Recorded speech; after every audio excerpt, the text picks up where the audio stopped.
Phones are an excellent way of communicating with loved ones and friends. But what if your phone rings and a tragedy is about to happen on the other side of the line? Today, we count down 4 creepy last phone calls. Laura McComb. On May the 23rd, 2015, Laura McComb, her husband, her children, and another family of 5 were vacationing together in Wimberley, Texas, when a violent storm hit the area. It caused the Blanco River to flood, and the waters rose 8 meters or 26 feet within 1 hour. The water surrounded McComb and her family and forced them onto the second level of the cabin. At 11:11 p.m., McComb called 911 and told them that she and her family were on the second floor. The dispatcher said they would send help, but did not give them a time frame. Less than 18 minutes later, the cabin where the 2 families were staying broke away from the foundation. McComb called her sister in Austin and said, "We are floating in a house that is now floating down the river. Call Mom and Dad. I love you. And pray." The cabin floated for a while before breaking up.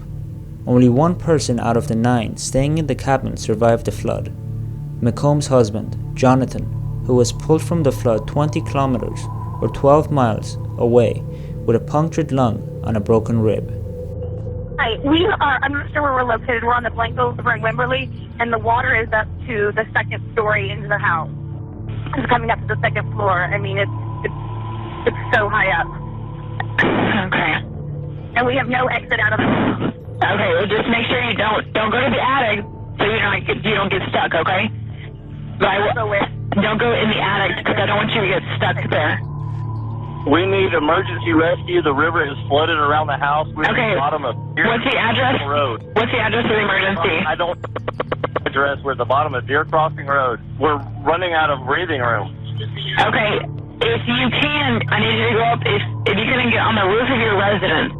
Hello? Our house is down. We're floating. So what's your address? Where are you located? We're west of Deer Crossing and River. The house is off the thing. We're floating. Maybe got 3 monsters in the house. Okay, we do have a call for Deer Crossing. We're going to get out there as soon as we can. Are you on the roof of your house or where are you located? Mark Saylor. On the afternoon of August 28, 2009, California Highway Patrolman Mark Saylor was driving a loaner 2009 Lexus ES350 from a dealership in El Cajon, California. In the car with Slayer were his wife, Cleove, 45, the couple's 13-year-old daughter, Mahala, and his brother-in-law, Chris Lastrella, 38. They were on their way to football practice when the car started to speed up and the brakes didn't work.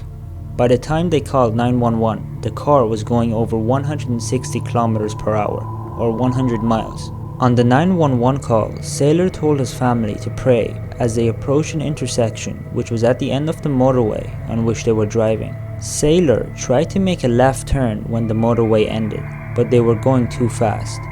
They hit a Ford Explorer, went through a fence, and hit a dirt embankment that catapulted the car more than 30 meters or 100 feet. Once the vehicle crashed, it burst into flames. Unfortunately, no one survived. The Saylor family sued the dealership in Toyota, the parent company of Lexus. They settled in 2010 with Toyota receiving $10 million. In 2015, they settled with the dealership. The crash also led to a wider investigation into Toyota regarding problems with certain models accelerating on their own. After the investigation, the US Justice Department concluded that Toyota had misled the public about the problems and agreed to a $1.2 billion settlement with the company. 911 emergency, what are you reporting? Yeah, we're in a Lexus. I'm sorry, your cell phone's cutting out. We're going north 125. And our accelerator stuck. I'm sorry? Our accelerator stuck. We're on 125 and we're late. Okay, northbound 125, where are you passing? We are passing, where are we passing? We're going 120, Mission Gorge. We're in trouble. We can't, there's no brakes. Okay. Mission Gorge, end freeway, half mile. Okay, and you don't have the ability to, like, turn the vehicle off or anything? We're approaching the intersection. We're approaching the intersection. Okay. We're approaching the intersection. Hold on. Pray. Okay. Oh, shoot. Oh. Okay. Hello? Treffy Wadman. In St. John's, Newfoundland and Labrador, Canada, on the night of September the 30th, 2011, 30-year-old Treffy Wadman and her ex-boyfriend, Trevor Party, were texting. Party wanted to talk about their relationship, but Wadman didn't want to communicate with text messages. Instead, she suggested they meet face-to-face. Party had promised to return money that he owed her, so they agreed to talk then. At 1 a.m., Party and Wadman met on the street. Party pulled a 9mm handgun and shot Wadman. As she lay on the ground, she called 911. Once the operator picked up, Wadman screamed, "My ex, he's got a gun, he just shot me." Later, she became quiet, and Party said, "All that for what?" He told Wadman to look at him. Then he said, "I love you, goodbye." Moments later, Party talked on the phone with the dispatcher and told her that he was going to kill himself. When the police and paramedics arrived on scene, Party wouldn't let them help Wadman for 15 minutes. She died in the hospital due to blood loss. Meanwhile, Party engaged in a 4-hour standoff with the police. They arrested him when they pretended to hand over insulin for his diabetes. In court, he pleaded not guilty, saying that it was an accident. But on the first day of the trial in 2015, the Crown played the recording of the chilling 911 call, and Party was found guilty. He was sentenced to life in prison without the possibility of parole for 25 years. Amina and Sarah said, throughout their childhood in Irving, Texas, Amina and Sarah said were physically and sexually abused by their father, Yasser Abdel Said. When they became teenagers, he would often spy and videotape the girls without their knowledge. They were not allowed to have boyfriends, yet both of them, now 17 and 18, started secretly dating. On Christmas Eve of 2007, Yasser found this out. He waved the gun around and Amina and Sarah fled the house to their mother's workplace. That night, the 3 women and the girls' boyfriends ran away to Tulsa, Oklahoma. They got an apartment and one of the boyfriends found a job. Yet for reasons that remain unclear, Amina, Sarah and their mother returned to Texas for New Year's Eve. The next day, Yasser convinced his daughters to go to lunch with him. In his taxi, he drove them to a hotel parking lot and shot them both. Then he got out of the car and walked away. Once the girls were out of the car, one of them called 911.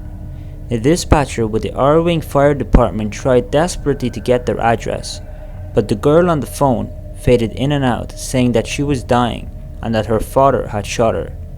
An hour later, the bodies of the teen girls were found after someone reported seeing a body slumped over in the passenger seat of the cab. After murdering his daughters, Said took all the money from his savings accounts and fled. He is still at large and is currently on the FBI's 10 most wanted list.